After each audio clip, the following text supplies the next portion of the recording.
Bai, egunon guztioi eta mila esker etortzeagatik, beti bezala, gaurko prentsaurreko honetara. Gaurko honetan, mahai politikoak, azken egunetan bezala, parada hartu du nazioarteari eta nazioartean dagoen egoerari erreparatzeko. Badakigu ez dela oso ohikoa, halako prentsaurreko batean nazioarteari buruz hitz egitea, baina uste dugu noizbehinka komeni dela pausaz eta patxadaz gauza batzuk bergogoratzea. Hala ere gaur egun seinalatua da bi arrazoiengatik. Lehenengoa indarkeria matxistaren aurkako eguna delako, eta beraz Euskal Herria Bildu bat egin nahi du, Euskal Herria mugimendu feministak konbokatuko ditun manifestazio eta mobilizazio guztiekin. Eta bigarrenik egun seinalatu eta pozgarria da baita ere, guretzat, atzo Uruguayen fronte zabalak, frente amplioak, irabazi zituelako hauteskundeak. Pasaden larunbateko manifestazioan agur bero bat bidaltzen genion Euskal Herritik, fronte zabaletik fronte zabalera, askapen nazionaleko mugimendutik askapen nazionaleko mugimendu batetara, eta zorionez Uruguaiar herriak babestu egin du, jamandu horzi eta datorren lehendakaria presidentea Uruguayen jamandu horzi izango da, eta beraz gure poza adierazi nahi dugu nola ez. Bueno, nazioarteari buruz hitz egitea termino orokorretan ez da prentsaurreko batetarako gaia, baina bai azpimarra egin nahiko genuke gaur Ukraina eta Rusiaren arteko gatazkaren inguruan gertatzen ari denari. 1000 egun dira piztu zenetik, gerra hori, eta uste dugu komeni dela Euskal Herrian ere bai, bakoitzak batzuk eta bestek mantendutako posizioi buruz erreparatzea. Zen eta momentuan pizten denean mundu guztiak posizioak hartzen ditu, baina ia 3 urte pasatu direnean, gure ustez komeni da berriz ere Euskal Herriari eta herritarrei gogoraraztea bakoitza ze posizio hartu zuen gerra hau piztu zenetik, ez? Lehenik eta ben gogoratu behar da, egon zela konsensu zabal bat, gutxi gora berakoa, inbasioaren kontra, eta Euskal Herria Bilduk hor egon zela, lehenengo momentutik. Baina lehenengo momentutik soilik uste dut batzuk azpimarratu genula eta plantatu genula soluziobide baketsu eta diplomatikoa zela soluziobide bakarra halako gatazka baten inguruan gatazka horri irtenbidea emateko. Eta lehenengo momentutik Euskal Herria Bilduk guretzat oso zentzu arrunteko gauzak esan zituen, nunbait giro militarista eta epiko bat omen sortu zen momentuan, eta guk bi gauza esan genituen. Ez dagoela irabazterik gerra bat potentzia nuklear baten kontra, eta hemen aipatu izan ditugu batzutan hainbat adierazpen arduragabeak esaten Rusia derrotatu behar dela militar arloan, eta beti egin dugu galdera bera, nola egiten da hori potentzia nuklear baten aurrean. Eta bigarrenik, eta hau da azpimarratu nahi duguna gaur, lehenengo momentutik esan genuen armak bidaltzeak ez lukera ezer onik ekarriko. Are gehiago, orain dela 2 urte, urte bat betetzen zenean, gatazka honen urte bat betetzen zenean, hau esan zuen Euskal Herria Bilduk, armak bidaltzeak gizateriaren etorkizunarentzat ezezagunak diren ondorioetara eramango gaitu. Orain dela 2 urte esan genuen. Eta zein da gaurko egoera? Dozenaka milaka hildako ondoren, milaka eta milaka errefuxiatu ondoren, eskaladaren alde egin zutenak jarri gaituztela oso ataka larrian. Ez euskaldunak, baizik eta planeta osoa. Lehenik gogoratu behar da esan zutela ez soilik arma defensiboak bidaliko ditugu. Gero tankeak izan ziren, guk aipatu bezala. Gero abioiak, hegazkinak, gero antiabereak, eta orain misila jaurtitzen dira Rusiaren kontra, Estatu Batuarrak eta Britania Handikoak. Eta horrek jarri du mundua oso ataka larri batean. Ja hau ez da Rusia eta Ukrainaren arteko gerra bat. Hau da Mendebalda eta Rusiaren arteko gerra bat. Horrek arriskuan jartzen gaitu gizateri bezala eta mundu bezala. Eta horrela planteatu behar dugu. Eta orduan, politika hori defendatu dutenek zer esateko daukate gaur gure herriari? Zentan Euskal Herria OTANi ezetz bozkatu dion herria da. Eta lehenengo momentutik esan genuen gure izenean ezintzela hori egin. Berriro diogu, soluzio bide bakarra da negoziazioa eta akordioa. Eta ez dago beste soluzio biderik. Batzuk, eta honetan elite europearrak badute ardura berezia, militarismoaren aldeko apustu egiten egon dira azken 2 urtetan, eta hau dira emaitzak. Eta emaitzak ez dira bakarrik termino militarretan neurtzen. Horrek ekarri du, Alemania egotea dagoen bezala termino ekonomikoetan, inflazioaren fenomenoa ekarri zuen lehenengo momentuetan, eta beraz, norko ordaintzen du gerra eta militarismo honen ondorioak, herriak beti bezala, herriek beti bezala. Horregatik, berriro ere ardurara deitzen dugu eta ardura izatera. Guk esan genuen gertatuko zena, berriz ere. Eta gertatzen ari da. Eta ze gertatzen da, zein da azken urratsa? Hori da galdetu nahi dioguna elite europearrari eta armak bidaltzaren aldeko apustu egin zuten guztiari. Zein da azken urratsa? Zein da zuen azken urratsa? Eta guk horren aurrean esaten duguna da, Euskal Herriak OTANi ezetz bozkatu zion, ezetz esan zion, gure izenean ez. Munduak ziurtasunak behar ditu eta soluziobide demokratiko eta diplomatikoak, ez gerrak. Decía que no es muy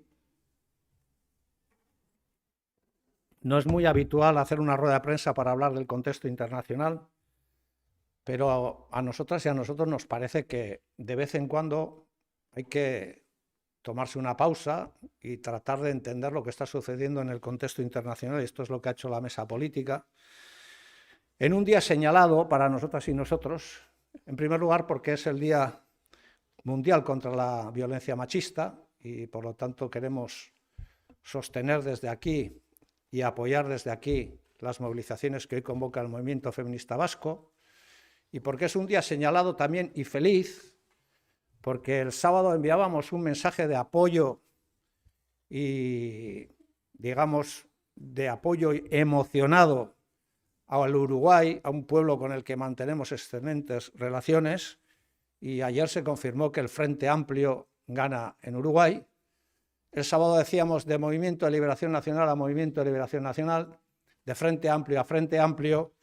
Ahora ya podemos decir y festejar que Yamandú Orsi será el nuevo presidente del Uruguay en nombre del Frente Amplio. Hablar en términos de contexto internacional sería muy prolongado y no es, digamos, objeto de una rueda de prensa. Hoy nos queremos fijar fundamentalmente en lo que está sucediendo en esa guerra que libran Ucrania y Rusia, que ya no es una guerra entre Ucrania y Rusia, sino que es una guerra de eso que llaman el Occidente global y Rusia.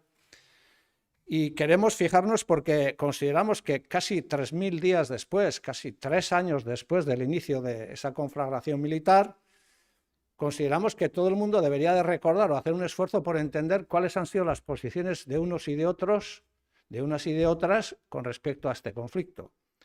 Nos parece importante, porque Euskal Herria Bildu, desde el inicio, denunció la invasión de Ucrania por parte de Rusia. Ahí hubo una especie de consenso más o menos artificial entre todas las fuerzas políticas del conjunto de Europa, y ahí se acabó el consenso. Porque al mismo tiempo, algunos y algunas hicimos una apuesta clara por una salida diplomática y negociada a ese conflicto, cosa que algunos trataron de decirnos que era una posición naif. Y frente a esta posición supuestamente naif, lo que iba a devolver la estabilidad a Europa económica y militar era la escalada militar, era enviar armas a Europa, a Ucrania. Nosotros nos opusimos desde el inicio al envío de armas a Ucrania y preveímos y predijimos lo que iba a ocurrir. El envío de armas en una guerra solo tiene una consecuencia, que es la escalada militar. Y tuvimos que soportar declaraciones, por ejemplo, del ilustre Borrell, diciendo que lo que había que conseguir era derrotar militarmente a Rusia en el campo de batalla. Y hicimos una pregunta que hoy volvemos a repetir. ¿Cómo se derrota militarmente una potencia nuclear? ¿Cómo se hace eso? Eso sencillamente es imposible, salvo que lo que pretendas es que haya una guerra de carácter nuclear en el conjunto del planeta. Por eso dijimos, cuidado con el envío de armas, porque el envío de armas traerá la escalada. Y hoy queremos recordar decenas de miles de muertos después. Que al principio se dijo, no, solo vamos a llevar armas de carácter defensivo. Y es un poco el recordatorio en esta sociedad que vive todo tan apresuradamente. Primero fueron las armas defensivas, luego os acordáis, luego eran los tanques Leopard los que iban a inclinar la balanza contra Rusia. Luego las baterías antiaéreas. Luego por fin se dio paso y se cruzó otra línea roja y se enviaron aviones cazas de combate. Y ahora ya se ha cruzado la última línea, la que precede a la catástrofe, que es atacar Rusia con misiles occidentales que solo pueden ser dirigidos por militares occidentales. Esto es lo que ha pasado. ¿Y qué ha pasado? Que se ha, digamos, corroborado la previsión que hicimos en nuestro día. ¿Y cuál es el último paso? ¿Qué queda? Queda la catástrofe final. Nosotros y nosotras no queremos ser catastrofistas, porque consideramos que nadie sale beneficiado, evidentemente, de una conflagración nuclear. Pero ¿y aquellos que nos tildaron de naif y que dijeron que nuestra posición no era una posición solidaria y que armaron hasta los dientes a Ucrania y que enviaron todas las armas posibles y que le están animando a que traspase todas las líneas rojas? Ahora mismo, ¿qué nos tienen que decir? Porque lo que están situando a la humanidad es al borde de una catástrofe nuclear, que no consideramos que vaya a suceder, pero se está jugando demasiado al límite. Nosotros hace 2 años dijimos esto, y lo queremos recordar. El envío de armas nos conducirá inexorablemente a una escalada de consecuencias imprevisibles para el futuro de la humanidad. Eso es lo que está ocurriendo. Entonces nos gustaría que todo el mundo hiciera un ejercicio de responsabilidad. No se la vamos a pedir a las élites europeas, porque es como pedirles mucho.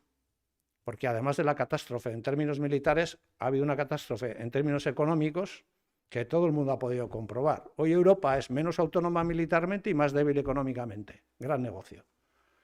¿Y quiénes pagan las consecuencias del gran negocio? Los trabajadores y trabajadoras y las naciones de Europa. Entonces, hoy volvemos a querer reiterar desde Euskal Herria, un país que votó no al ingreso en la OTAN, que solo hay una posibilidad y es una solución dialogada y diplomática a este conflicto. No hay solución militar a este conflicto. Y queremos volver a reseñar que nuestra responsabilidad, limitada, muy humilde, es decirle a nuestro país cómo están las cosas y cómo creemos que se tienen que solucionar. Pero desde una perspectiva consolidada en términos intelectuales. Ha pasado lo que dijimos que iba a pasar. Pero no es porque nosotros seamos más listos que el resto. Es porque si tú en una guerra escalas a nivel militar, la escalada no se detiene. No se detiene, porque la guerra también tiene esa lógica. Entonces, ya lo dijimos en su tiempo y ahora se está corroborando. Con lo cual, volvemos a señalar que solo una negociación y una solución diplomática puede dotar de estabilidad y estabilizar la paz también en el viejo continente europeo. Eskerrik asko, Arnaldo, orain galderen txanda irekiko dugu. Norbaitek galderaren badauka, mesedez eskuratzeko mikroa.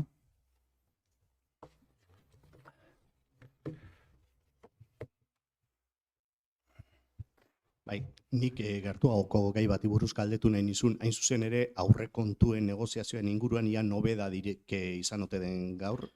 Uste bilera bat egitekoa zela, sailburua eta EH Bilduren artean, akineko nuke... Uste dut oraindik ez dela burutua. Uste dut ez dela burutu oraindik. Beraz, oraingoz ez dauka... Baina nik uste dut aurrekontuen inguruan, azpimarratuko genuken gauza bakarra da, hemen badirela instituzio batzuk gutxiengoan gobernatzen dutenak, eta erabaki behar dutela, eta autu bat egin behar dutela. Edo PP, edo Euskal Herria Bildu. Eta biak ala biak ezinezkoak dira. Ezinezkoak dira. Zergatik dira ezinezkoak? Antagonikoak direlako gure proiektuak.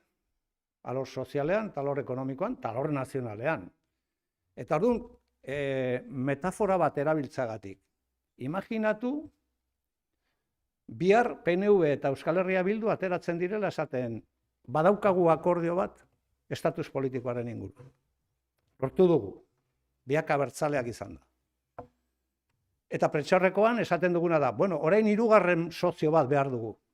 Berdin zaigu Podemos izatea, berdin zaigu Vox izatea, berdin zaigu PP izatea. Hori sinesgarria izango zen? Ez. Pues kasu honetan, erreforma fiskalarekin, bueno, deituriko erreforma fiskalarekin eta rekotoen gauza bera da. Depende zen norabidean jo nahi duzun, sozio bat daukazu ero ez. Biekin ezin da. Sí, decía que no se ha producido, que yo sepa, no se ha producido todavía ese encuentro, pero creo que Euskal Herria Bildu ha hecho un ejercicio por darle una determinada solidez al debate de los presupuestos este año, que seguirá manteniendo en los años próximos, porque cree que es de sentido común y es eficaz en términos económicos y sociales.